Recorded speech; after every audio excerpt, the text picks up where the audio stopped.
Cheyenne Dog Soldiers of Cheyenne are a tribe of Algonquin linguistic stock who were closely allied with the Arapaho and Gravant and loosely allied with the Lakota Sioux, one of the most prominent of the Plains tribes. They primarily lived and hunted on hills and prairies along the Missouri and Red Rivers. Originally, the Cheyenne resided in the Great Lakes area in Minnesota and on the Missouri River. Here, they lived in earth-covered log houses in permanent settlements, farmed, and made pottery. However, in the late 1600s, they began a westward migration, most likely due to competition and conflict with other native people. The Cheyenne, who ranged from Montana to Oklahoma to Colorado, merged into one tribe in the early 19th century, under mounting pressure from the United States military and a growing tide of settlers. The Cheyenne soldiers were organized into societies or orders, each of them fraternal, military, and religious, with duties, privileges, and dress tracing their origin to some mythical creature, hero, or medicine man. They had different songs and rituals. Of these organizations, none played a role like the Cheyenne Dog Soldiers. Traditionally, Cheyenne tribal governance was organized in two groups, the Council of 44 and a group of military societies. The Council of 44 consisted of elder chiefs who managed the day-to-day governance of the Cheyenne. Military societies maintained discipline within the tribe and provided military leadership. There were a handful of military societies, including the Fox Warrior Society, the Elk Warrior Society, the Shield Warrior Society, the Bowstring Men, the Dog Warriors, as well as the Contrary Warrior Society. The Dog Soldiers were the most powerful and militant of the Cheyenne tribe's 6 military societies. The society came to prominence during the Native resistance against American expansionism in the 19th century. About 1830, all the men of the Massasoit Cheyenne Band joined the Dog Soldiers.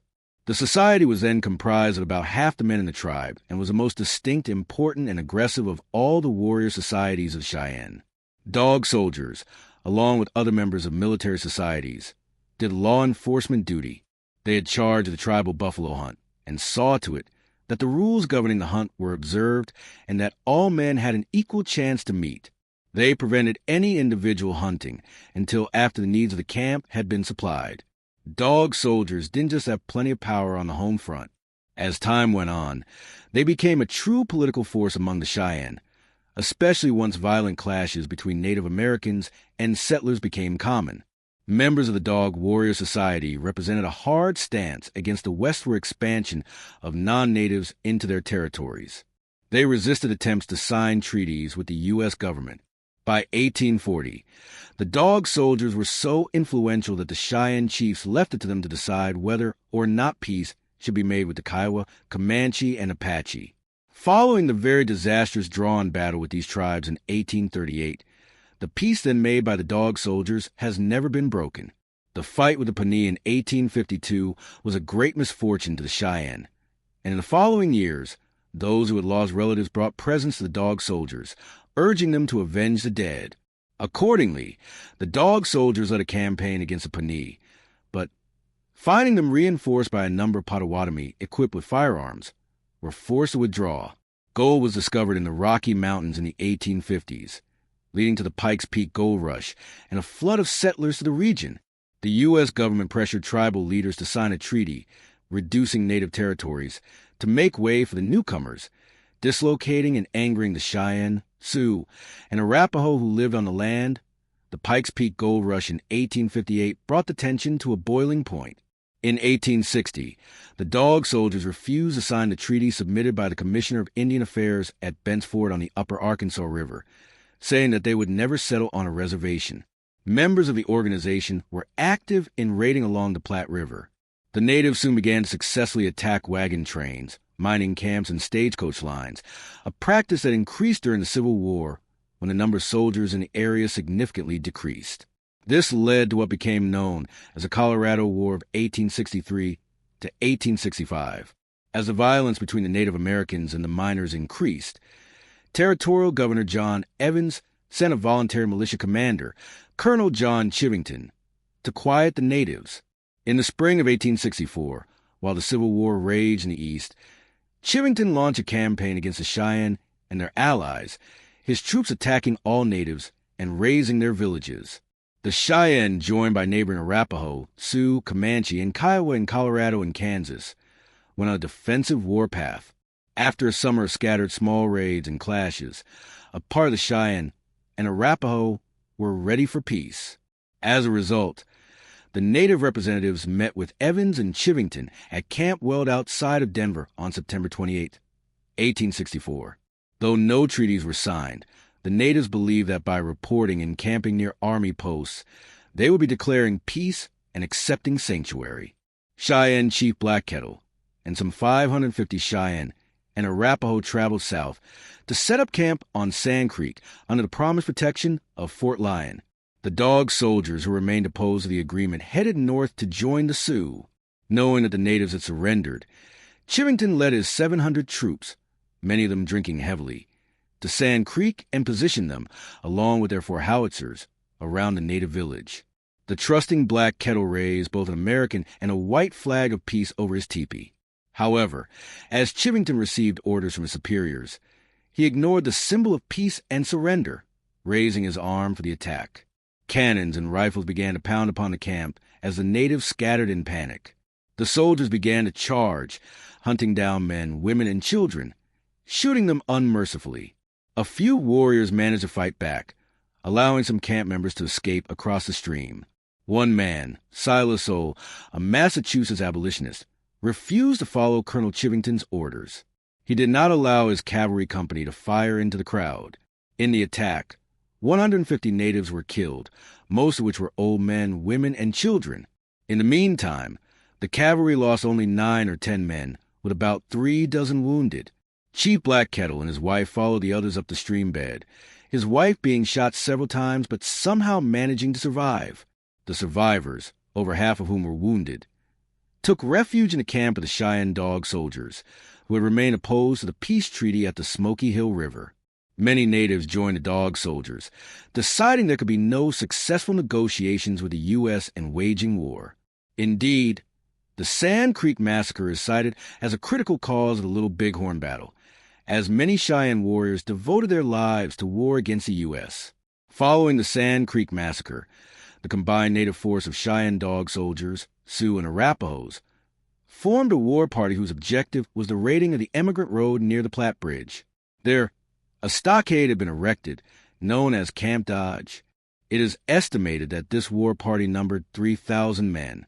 They attacked Julesburg and Camp Rankin, killing 14 soldiers and 4 armed civilians at little or no loss to themselves. They then embarked on a great raid along the valley of the South Platte River. The Cheyenne raided west of Julesburg, the northern Arapaho near Julesburg, and the Sioux east of Julesburg, destroying a dozen or more ranches and stagecoach stations along 93 miles of the river valley, and accumulating a large herd of captured cattle. Near Valley Station, the Cheyenne had a minor skirmish, in which they didn't suffer any losses. During the raid, the Cheyenne encountered a group of 9 former soldiers. They killed all 9 of them and discovered 2 Cheyenne scalps in their luggage from the Sand Creek Massacre. The natives continued north toward the Powder River country of Wyoming to join their relatives there.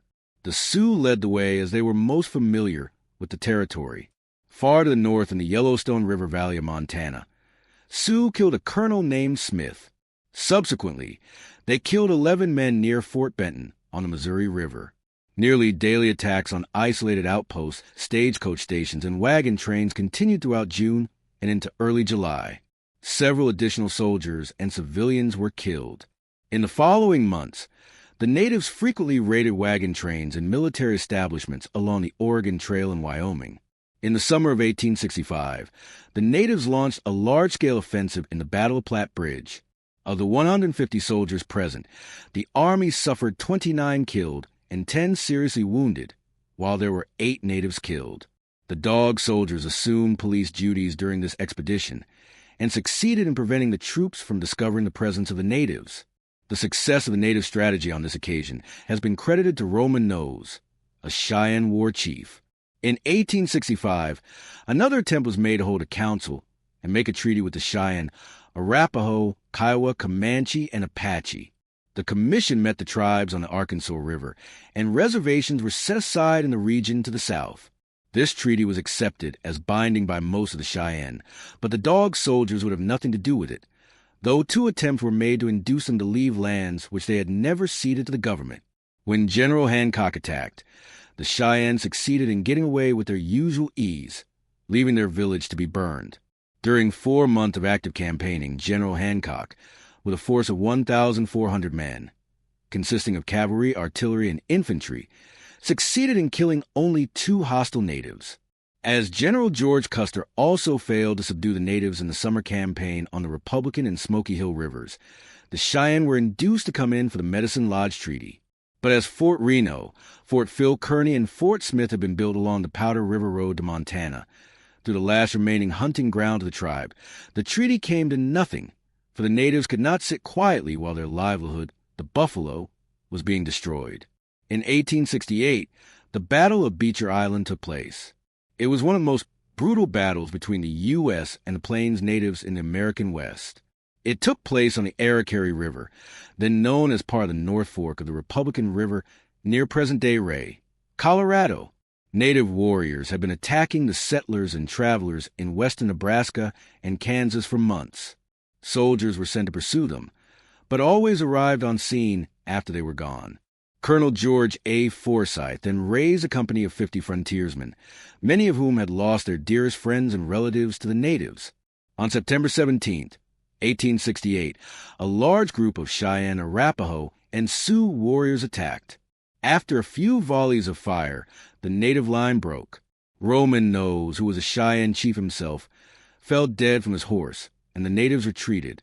The soldiers also retreated to a sandbar in the middle of the Arickaree River and concealed themselves behind the bodies of their horses. The battle now changed to a siege.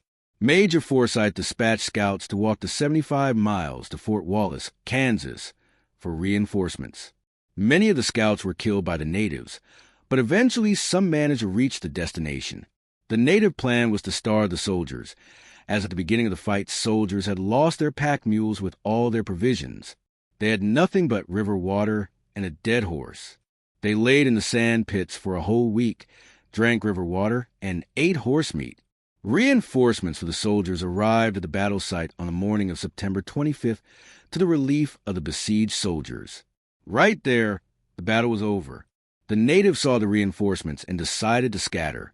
The U.S. lost 6 soldiers, with 15 being wounded. It is unclear what the native losses were, but they are estimated to be around 10 to 30. After that, the Dog Soldiers participated at the Second Battle of Adobe Walls. Early in the morning of June 27, 1874, a combined force of some 700 Comanche, Cheyenne, Kiowa, and Arapaho warriors, led by Comanche Chief Quanah Parker and Isatai, attacked the buffalo camp. The hunters took refuge in 2 stores and a saloon. There were only 28 buffalo hunters at the camp at the time of the attack, but their superior weapons repelled the native assault. After 4 days of continuous battle, about 100 men arrived to reinforce the post, and the natives soon retreated. While estimates vary as to the losses, as many as 30 natives were killed, and many others, including Parker, were wounded. In 1876, many Dog Soldiers were present at the Battle of Little Bighorn, a conflict between Sioux, Cheyenne, and Arapahoes with the U.S. Army. The fight was an overwhelming victory for the natives, who were led by several major war leaders, including Crazy Horse, Chief Gall, Brave Bear, American Horse, and 2 Moons, and had been inspired by the visions of Sitting Bull. During the winter after Little Bighorn, Dull Knife, a Cheyenne war chief and his people, camped along the headwaters of the Powder River in Wyoming, where they fell victim to the Army's winter campaign for revenge. In November, General Ronald Mackenzie's expeditionary force discovered the village and attacked. Dull Knife lost many of his people. The Cheyenne were forced to move. It is anticipated that the Dog Soldiers were present at the capture of Dull Knife's village. It looked like the Army managed to force the Cheyenne to surrender. The government moved the northern Cheyenne to the then Indian Territory in order to put the whole tribe on one reservation. The climate of Oklahoma did not agree with the Cheyenne from Montana. They died in large numbers. Medical supplies and rations were short, and within a year after their removal, the northern Cheyenne were so dissatisfied that a number of them resolved to fight their way back to the north. Tangle Hair head chief of the Dog Soldiers, was one of those who fled to the north, but the real leader of the expedition was Little Wolf.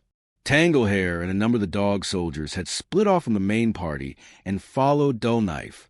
They fled the reservation, moved northward into Kansas, and on September 17, 1878, attacked the cattle camp south of Fort Dodge, where they killed several settlers and drove off some of the cattle. On the afternoon of September 27, 1878, Colonel Lewis and his troops advanced on the tribe from the southwest. The Cheyenne fought the advancing soldiers. Lieutenant Colonel William H. Lewis was wounded in the thigh, and one warrior was killed. The army retreated, and the following day, Lewis died of his wounds. On September 30th, the Cheyenne appeared in Decatur County near Oberlin, Kansas. A number of men volunteered to defend the area. One company came in contact with the Cheyenne. A running fight of several miles followed, in which one Cheyenne was killed and several others were wounded. Altogether, 17 volunteers were killed. After a couple of fights with the soldiers and volunteers, the Cheyenne decided to divide at Running Water. Dull Knife and his band went toward Red Cloud Agency. He was near Fort Robinson when he surrendered. They were imprisoned in Fort Robinson and, on their refusing to return to the South, were starved for 8 days. Then they broke out from the prison and attempted to make their escape over the moonlit snow. A fight occurred, and more than a third of the natives, men, women, and children, were killed. Among them, Tanglehair, chief of the Dog Soldiers. After complicated negotiations, Dull Knife and the remaining of his people were moved to the Pine Ridge Agency in South Dakota. Later, he lived on a reservation assigned to the surviving Cheyenne in the Rosebud Valley. He died in 1883. On the other hand, Little Wolf remained all winter in the Sandhills, where there was plenty of game and no settlers. Later, he went to Montana and then to Pine Ridge, where he and his people remained in peace until they were removed to Lame Deer, Montana, and there spent the remainder of his days. The result of the Northern Cheyenne escape is that a part of them successfully reached their destination and remained there about a year, but were forced to surrender. The Northern Cheyenne Indian Reservation was established in southeastern Montana, near the Black Hills, and they were never forced to return to the South. In their quest to subdue the Cheyenne, the United States government spent $1 million and lost 24 lives for every Cheyenne killed.